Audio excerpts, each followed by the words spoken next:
Breaking news. కేంద్ర మంత్రివర్గ పునర్వ్యవస్థీకరణపై దేశ రాజధానిలో మళ్లీ ఊహాగానాలు మొదలయ్యాయి. పార్లమెంట్ వర్షాకాల సమావేశాలకు ముందే ప్రధాని నరేంద్ర మోదీ కేబినెట్లో భారీ మార్పులు జరుగుతాయని ప్రచారం జరుగుతోంది. మంగళవారం సాయంత్రం ప్రధాని మోదీ రాష్ట్రపతి ద్రౌపది ముర్మును కలుసుకుని కీలక సమాలోచనలు జరిపారు. మరోవైపు ఇద్దరు కేంద్ర మంత్రుల రాజ్యసభ పదవీకాలం ముగిసినా వారిని తిరిగి ఎంపిక చేయలేదు. వీరిలో ఒకరు బుధవారం మంత్రి పదవికి రాజీనామా చేశారు. ఈ పరిణామాలన్నీ మంత్రివర్గ పునర్వ్యవస్థీకరణపై ఊహాగానాలకు ఆస్కారమిచ్చాయి.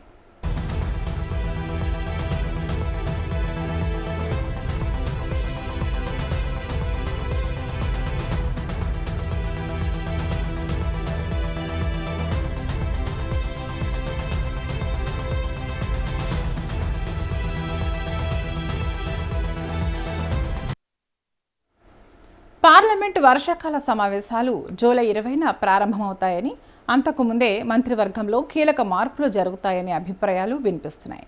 బుధవారం జరిగే కేంద్ర కేబినెట్ భేటీలో పార్లమెంట్ సమావేశాలపై నిర్ణయం తీసుకునే అవకాశాలున్నట్లు తెలుస్తోంది. కాగా కేరళకు చెందిన కేంద్ర మైనారిటీ వ్యవహారాల శాఖ సహాయ మంత్రి జార్జ్ కురియన్ బుధవారం తన మంత్రి పదవికి రాజీనామా చేశారు. రాజ్యసభ పదవీ కాలం ఈ నెల 21న ముగిసింది. ఆయనను కేంద్రం తిరిగి నామినేట్ చేయలేదు.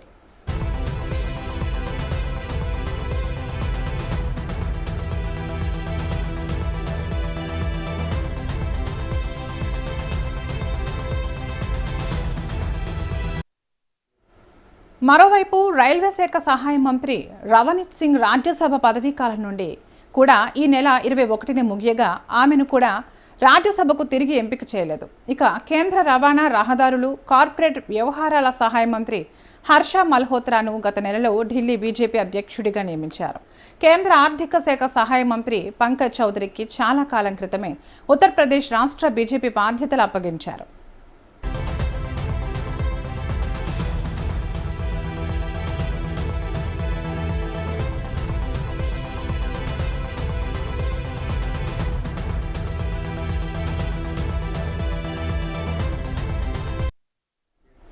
ఈ పరిణామాలన్నింటి నేపథ్యంలో మంత్రివర్గంలో మరికొందరికి ఉద్వాసన తప్పదని, చాలామంది కొత్త వారికి అవకాశాలు కల్పిస్తారని చర్చ జరుగుతోంది. ముఖ్యంగా ఈసారి కేంద్ర మంత్రివర్గంలో 33% మహిళలకు తప్పక అవకాశం లభిస్తుందనే చర్చ మొదలైంది. దీంతో పలు రాష్ట్రాలకు చెందిన మహిళా ఎంపీలు ఇప్పటికే ఢిల్లీ పెద్దలతో సంప్రదింపులు మొదలుపెట్టినట్లు తెలుస్తోంది.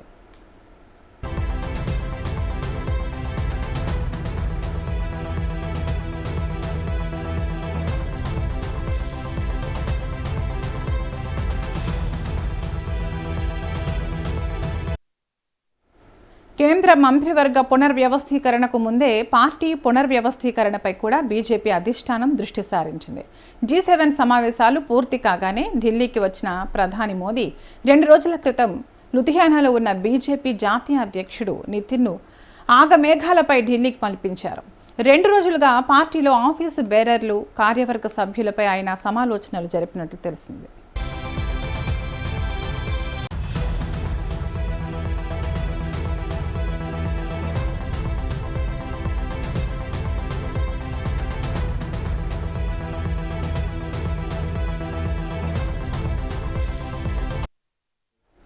కేంద్ర సహాయ మంత్రి జార్జ్ కురియన్ హఠాత్తుగా పదవి నుంచి తప్పుకోవడం రాజకీయ వర్గాల్లో చర్చనీయాంశంగా మారింది. ప్రస్తుతం కేంద్ర కేబినెట్లో ఏకైక క్రైస్తవ మంత్రి కురియన్ మాత్రమే. దీనిపై కురియన్ సోషల్ మీడియాలో స్పందించారు. నరేంద్ర మోదీ ప్రధాని కావడం వల్లే తనకు కేంద్ర మంత్రి పదవి దక్కిందని, ఇది తాను కలలో కూడా ఊహించని అవకాశమని పేర్కొన్నారు. కాగా దేశంలో ఏదో ఒక కీలక రాష్ట్రానికి గవర్నర్గా నియామకం కోసం కురియన్ పేరు పరిశీలనలో ఉండే అవకాశం ఉందని అంటున్నారు.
కేంద్ర మంత్రివర్గ పునర్వ్యవస్థీకరణపై దేశ రాజధానిలో మళ్లీ ఊహాగానాలు మొదలయ్యాయి.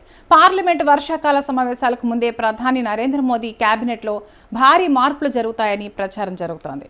మంగళవారం సాయంత్రం ప్రధాని మోదీ రాష్ట్రపతి ద్రౌపది ముర్మును కలుసుకుని కీలక సమాలోచనలు జరిపారు. మరోవైపు ఇద్దరు కేంద్ర మంత్రుల రాజ్యసభ పదవీకాలం ముగిసినా వారిని తిరిగి ఎంపిక చేయలేదు. వీరిలో ఒకరు బుధవారం మంత్రి పదవికి రాజీనామా చేశారు.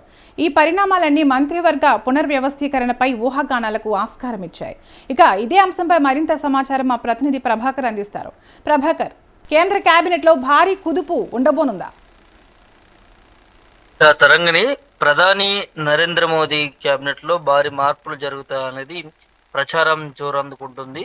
మంగళవారం సాయంత్రం ప్రధాని మోదీ రాష్ట్రపతి ద్రౌపది ముర్మును కలిశారనేది తెలుస్తా ఉంది.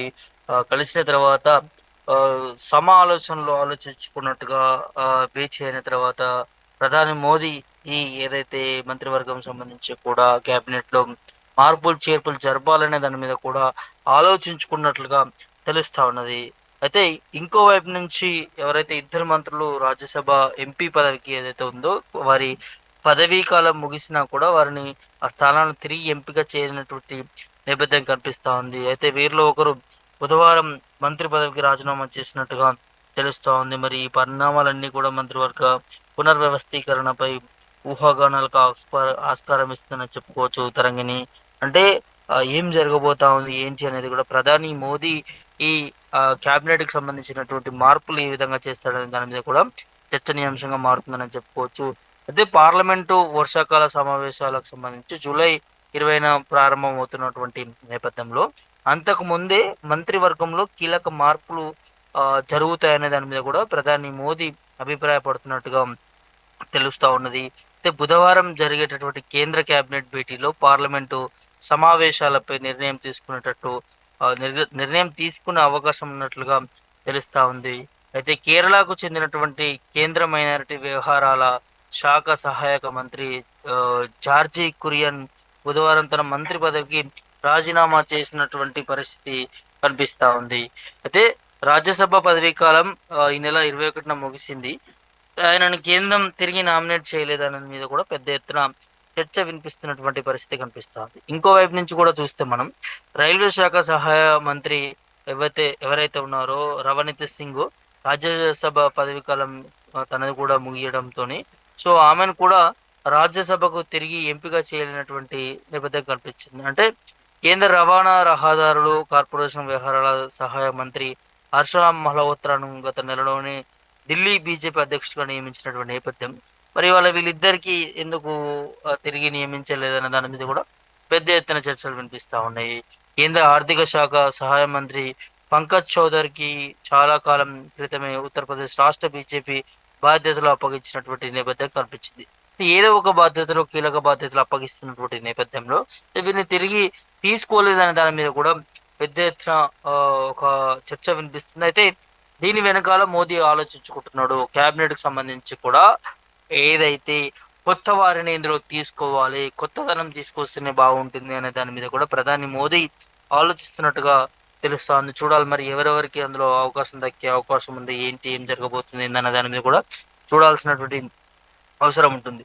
దాంతోపాటు ఈసారి కేంద్ర మంత్రివర్గంలో 33% ఏదైతే మహిళలకు అవకాశం ఉంటుందో దాన్ని తప్పనిసరిగా కల్పించే అవకాశం కల్పించాలనే దాని మీద కూడా పెద్ద ఎత్తున చర్చ మొదలైంది ఈ కేబినెట్ విస్తరణకు సంబంధించి కేంద్ర కేబినెట్ కి.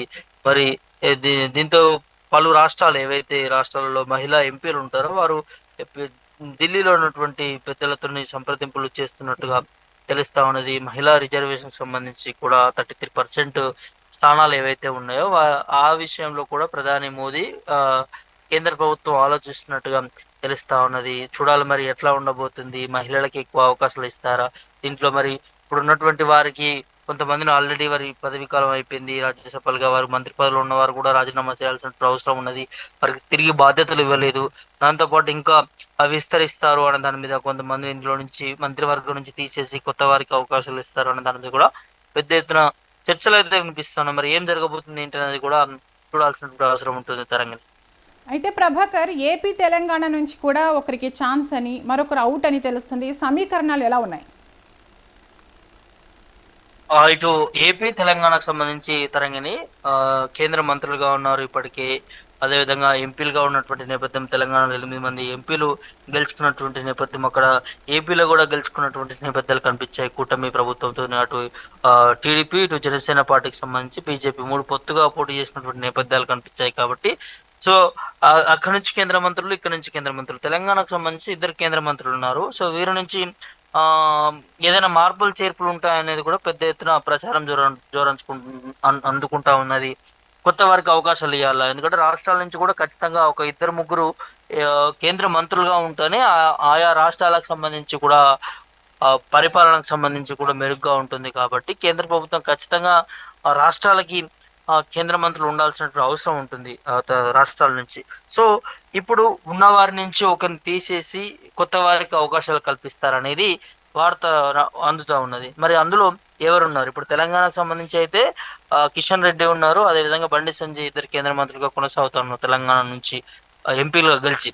ఇప్పుడు వీరి నుంచి ఎవరిని తీసేస్తారు, ఎవరిని తీసేసి ఎవరికి కొత్తగా అవకాశాలు ఇస్తారు, ఎవరికి బాధ్యతలు ఇస్తారనే దాని మీద కూడా పెద్ద ఎత్తున చర్చ నడుస్తా ఉంది. అంటే ఏపీకి సంబంధించి కూడా సేమ్ ఒకరికి మంత్రి పదవి నుంచి తీసేసి ఇంకొకరికి ఇస్తారన్న దాని మీద కూడా వినిపిస్తా ఉన్నాయి. మరి అది తెలంగాణ, ఏపీయా, ఎలా, ఎవరు ఏంటి అనేది కూడా తెలియాల్సినటువంటి అవసరం ఉంటుంది తరంగ. అయితే ప్రభాకర్, బీజేపీ చీఫ్లు గవర్నర్లుగా ఛాన్స్ కూడా ఉండనున్నట్లు సమాచారం ఉంది. దీనిపైన అప్డేట్స్? అదే దీని మీద అయితే వార్త వినిపిస్తా ఉంది తరంగిణి. ఎందుకంటే బీజేపీ చీఫ్లు ఎవరైతే ఉన్నారో రాష్ట్ర అధ్యక్షులుగా ఉన్నటువంటి వారిని కొన్ని రాష్ట్రాలకి గవర్నర్లుగా నియమించాలనే దాని మీద కూడా ఇటు కేంద్ర ప్రభుత్వం, ప్రధాని మోదీ ఆలోచిస్తున్నట్టుగా తెలుస్తా ఉంది.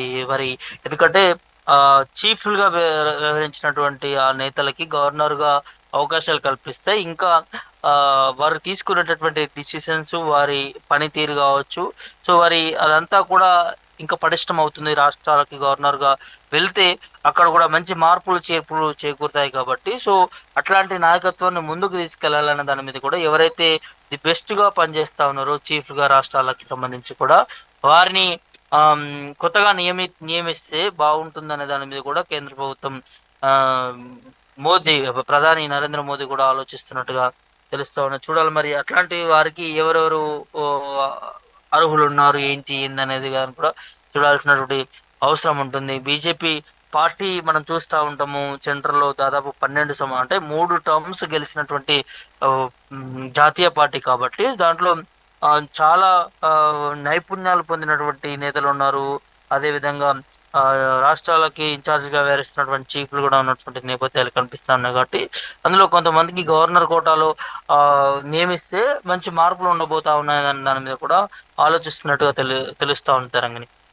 ప్రభాకర్, పార్లమెంట్ సమావేశాలు ప్రారంభం కానున్నట్లు సమాచారం. తెరపైకి ఏ అంశాలు రానున్నాయి? ఇప్పుడు వర్షాకాలానికి సంబంధించిన పార్లమెంటు సమావేశాలు ప్రారంభం కానున్నాయి తరంగిణి. అయితే దీంట్లో చాలా అంశాలు, దాదాపు 30 నుంచి 50 వరకు కూడా అంశాలు ఇందులో చర్చిస్తారనే దాని మీద కూడా వినిపిస్తా ఉంది. ముఖ్యంగా మహిళా రిజర్వేషన్ సంబంధించి కూడా పెద్ద ఎత్తున చర్చ సమావేశాలు జరుగుతాయనే దాని మీద కూడా ఒకటి వినిపిస్తా ఉంది. దాంతోపాటు ఇప్పుడు దేశ ప్రజలు ఏదైతే పడుతున్నటువంటి కొంత కొరత విషయంలో ఇటు ఇంధనం సంబంధించి కావచ్చు, అటు దాంతోపాటు ముడి చమురుకు సంబంధించినటువంటి అంశం కావచ్చు, నిత్యావసరాలకు సంబంధించినటువంటి అంశం కావచ్చు, వీటన్నిటి మీద కూడా సమావేశాలు ప్రారంభం కానున్నటువంటి పరిస్థితి కనిపిస్తా ఉంది. ఇటు అధికార పక్షం ఎన్డీఏ, అదేవిధంగా ప్రతిపక్షం ఇండియా కూటమికి సంబంధించి కావచ్చు, వారంతా కూడా సమావేశాల్లో పాల్గొంటారు. కాబట్టి సో కొంత సభ వాడి వేడిగా జరిగేటటువంటి అవకాశం ఉంటున్నట్టుగా కొంత సమాచారం అయితే అందుతా ఉంటారండి. Okay, right. Thank you Prabhakar. అయితే ఇప్పటి వరకు మనకు తెలిసిన సమాచారం ప్రకారం కేంద్ర మంత్రుల పదవీకాలం ముగిసినట్లుగా తెలుస్తుంది. అయితే ఆ కేంద్ర మంత్రుల స్థానంలో ఎవరిని ఎంపిక చేస్తారనేది మనం వేచి చూడాలి.